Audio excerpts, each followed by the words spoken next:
Сәлем достар, бүгін біз сіздермен бірге осындай цифра тортын әзірлейтін боламыз. Видео ұнаса міндетті түрде лайк басып пікір қалдыруды және каналға тіркелуді ұмытпаймыз. Іші құрғақ ыдысқа 2 жұмыртқа саламыз. Оның үстіне қант саламыз. Шым-шым тұз, 1 ас қасық бал және сары майды салып жақсылап араластырамыз. Осы барлық қоспаны біз водяной баняда ерітіп аламыз.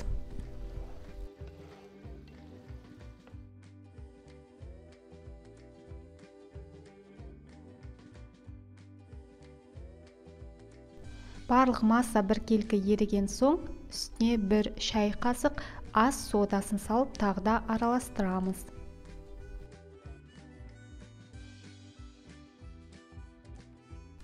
Енді осы массаның үстіне ұнды қосып, қамыр илейміз.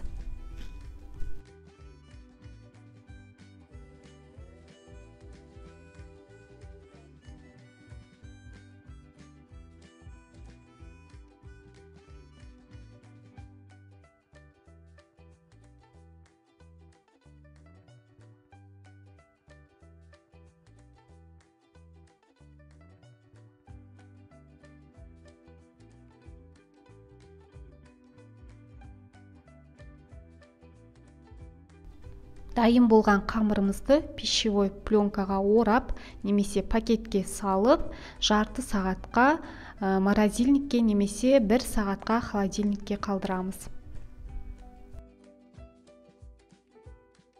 Бұл рецепт негізінен 1 цифра тортын жасауға арналған. Егерде 2 цифр қажет болса, осы рецепті 2 еселеп жасасаңыздар болады.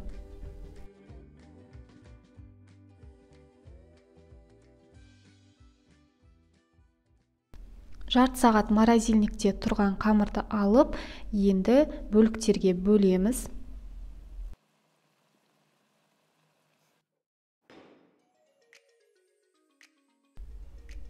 Пергамент қағазының үстіне ұн сеуіп қамырымызды жаямыз.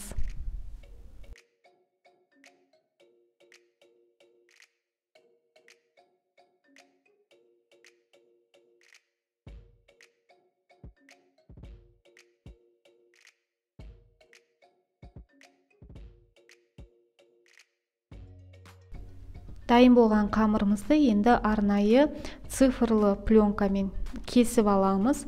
Егер бұндай жоқ болса, қағазбен де өлшеп кесуге болады. Дайын болған қамырды қызып тұрған пеште 180 градуста 5-6 минут пісіріп аламыз. Міне біздің корждарымыз дайын.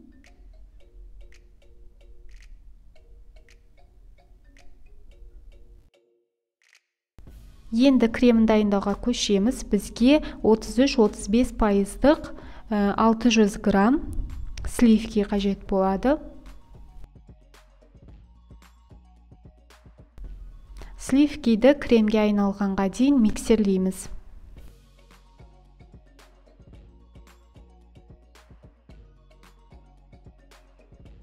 Крем енді қоюлана бастағанда үстіне қант ұнтағын, сахарный пудраны салып тағда араластырамыз.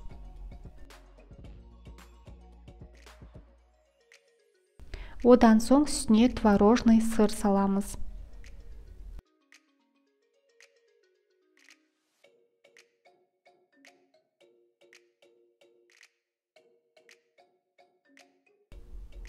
Міне бізде осындай қою массалы крем шықты.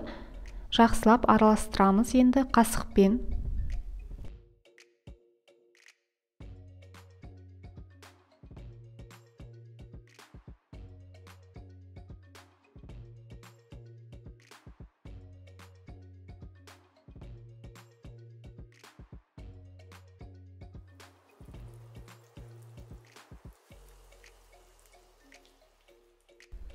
Ал енді тортты жинауға кірісеміз.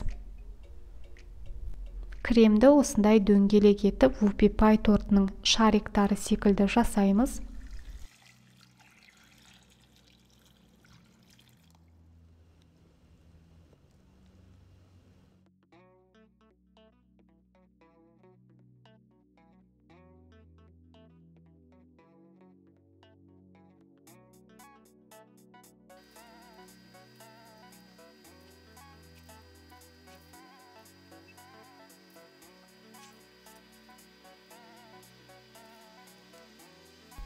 Осымен біздің цифра тортымыз дайын, өте тез әзірленеді.